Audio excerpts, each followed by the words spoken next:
पहलगाम हल्ला झाला आणि त्यानंतर आता पाकिस्तानी सैन्यामधला गोंधळ सुद्धा समोर आलाय। शेकडो पाकिस्तानी सैनिकांनी राजीनामे दिलेले आहेत। नागरिकांना शस्त्र वापरण्याचं प्रशिक्षण देण्याची वेळ पाकिस्तानवर आली आहे। पाकिस्तानामध्ये नागरिकांची जबरदस्ती सैन्यामध्ये भरती केली जाते।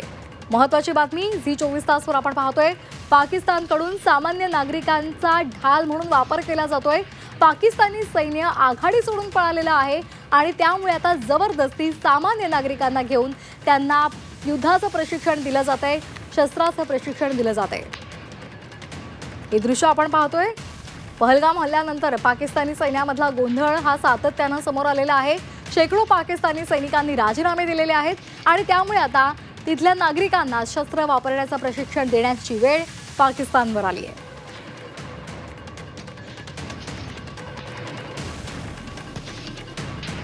आणि या संदर्भात आपल्याला अधिक माहिती देण्यासाठी त्यांच्याकडून अधिक माहिती घेण्यासाठी आपल्या सोबत फोनमधून जोडले गेलेले आहेत निवृत्त लष्करी अधिकारी ब्रिगेडियर हेमंत महाजन। हेमंत सर, आपण पाहतोय पाकिस्तानचा गोंधळ सातत्याने समोर आलेला आहे। अनेकदा त्यांच्या तिथल्या नेत्यांनी मंत्र्यांनी अगदी पोकळ धमक्या सुद्धा भारताला दिलेल्या आहेत, मात्र त्यांच्याकडे आता सैनिकच नाहीये। सैनिकांनी राजीनामे दिलेले आहेत आणि त्यामुळे तिथल्या नागरिकांनाच प्रशिक्षण दिलं जातंय शस्त्रांचं। हो, ही बातमी महत्वाची आहे। कारण असं आहे की म्हणजे पाकिस्तानचं मनोबल जे कमी आहे ते त्यांच्या सैनिकांचं कमी आहे आणि अनेक सैनिकांनी राजीनामे दिले, ही बातमी आपल्याकडे आलेली आहे। त्यांचं जे मनोबल आहे जे दहशतवाद्यांचं कमी आहे त्याच्याविषयी सुद्धा माहिती आहे की जे दहशतवादी पहिले होते लॉन्च पॅड वरती म्हणजे सीमेच्या जवळ, तर तिथून ते पळून गेलेले आहेत आणि ते मागे गेलेले आहेत। जोपर्यंत पाकिस्तानी सैन्य प्रमुखांचा प्रश्न आहे ते सुद्धा इतके दिवस म्हणजे एका बंकरमध्ये लपून बसलेले होते आणि तिथून ते हारायला तयार नव्हते। आणि एवढंच नव्हे तर त्यांच्या ज्या पत्नी आहेत त्या पत्नी सुद्धा त्यांच्या नवऱ्यावरती विश्वास नाही, आपल्या चीफ ऑफ आर्मी स्टाफवरती विश्वास नाहीये आणि ते काय करतायत तर त्या लपून बसलेल्या आहेत युनायटेड किंगडम किंवा इंग्लंडमध्ये। म्हणजे इमॅजिन करा की तुमचा पती चीफ ऑफ आर्मी स्टाफ आहे आणि तुम्ही मात्र दोन लपता युनायटेड किंगडम मध्ये, किती विश्वास असेल हे लक्षात असावं। तर आणि म्हणजे थोडक्यात नेत्यांच्या लेवलला गोंधळाचं वातावरण आहे, नागरिकांच्या लेवलला आहे आणि आता हे जे ह्युमन शिल्ड वगैरे नावाचा प्रकार आहे तर ते म्हणजे त्यांना असं वाटतं की जर कुठेही हल्ला झाला तर हे जे नागरिक त्या भागात राहतात त्यांची पण मदत घ्यावी, परंतु अशा अनट्रेन नागरिकांची मदत कधी घेऊ नये कारण त्यांची कॅज्युअलिटीज होतील हे होईल, पण त्याची काळजी काही फारशी पाकिस्तानला नाहीये। ज्या ज्या पद्धतीने त्यांना युद्ध करता येईल, लढता येईल, स्वतःचा बचाव करता येईल ते पद्धतीने ते विचार करतील हेच म्हणजे आहे।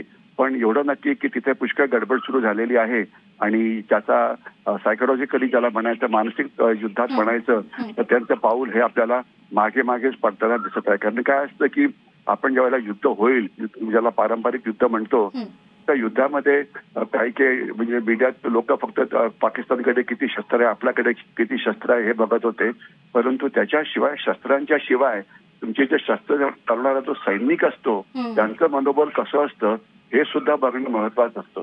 शस्त्र तुमच्याकडे असेल तर तुमची चालवायची इच्छाशक्ती नसेल की लढण्याची जी क्षमता आहे ही अत्यंत कमी होते आणि त्याच्यामध्ये तिसरा भाग असतो तुमचं नेतृत्व।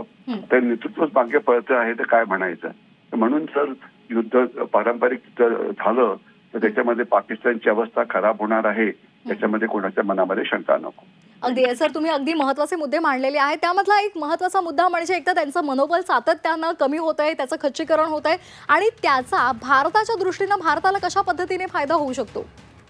फायदा असा होऊ शकतो की जे सैन्य तिथे सीमेवरती तैनात असलं तरी त्याची लढण्याची क्षमता नसती, म्हणजे ते पळून गेले मागे किंवा त्यांनी पोस्ट सोडली किंवा हे केलं, जसं तुम्हाला कल्पना पाहिजे की युक्रेनच्या युद्धामध्ये काही ठिकाणी रशियन सैनिकांचं मनोबल कमी झालं होतं तर ते टँकमध्ये रणगाडामध्ये बसलेले होते पण रणगाडा फायर करायलाच तयार नव्हते आणि अनेकांनी ज्यावेळेला हल्ले सुरू झाले युक्रेन सैन्याचे तर त्यांनी आत्मसमर्पण केलं, म्हणजे त्यांनी सरेंडर केलं। तर चौकी सोडून द्यायची, सरेंडर करायचं असे प्रकार सुद्धा होऊ शकतात। पण याच्यामध्ये म्हणजे आपल्याला एक नेमकं बघावं लागेल कारण काही याच्यामध्ये काय असतं की काही बातम्या आपण ज्यावेळेला देतो आपल्या टीव्हीवरती तर थोड्याशा वाढवून सांगितल्या जातात आणि इतकं पण म्हणजे ते खराब नाही का जोपर्यंत कट्टरवाद आहे म्हणजे मी धर्माचा इथे वापर करायला नको, हे आपल्यापेक्षा जास्त कट्टरवादी आहेत हिंदूंपेक्षा, ठीक आहे ना। तर त्याच्यामुळे एकदमच सगळं सैन्य पळून जाईल असं पण नाहीये, पण एवढं नक्की की पुष्कळसं हे होतं आहे आणि जो वाईट मनोबल असेल तर नक्कीच त्याचा भारतीय सैन्याला फायदा होईल ज्यावेळेला आपण पारंपरिक युद्ध सुरू करू त्यावेळेला. अगदी धन्यवाद हेमंत सर, आपण दिलेल्या या सविस्तर विश्लेषणासाठी. आपण पाहतोय पहलगाम हल्ल्यानंतर पाकिस्तानी सैन्यामधला गोंधळ आता समोर आलेला आहे आणि आताची एक महत्त्वाची बातमी समोर आली आहे. शेकडो पाकिस्तानी सैनिकांनी राजीनामे दिलेले आहेत. नागरिकांना शस्त्र वापरण्याचं प्रशिक्षण देण्याची वेळ त्यामुळे पाकिस्तानवर आलेली आहे. पाकिस्तान सरकारवर ही मोठी नामुष्की ओढवलेली आहे. नागरिकांची जबरदस्ती सैन्य भरती केली जाते.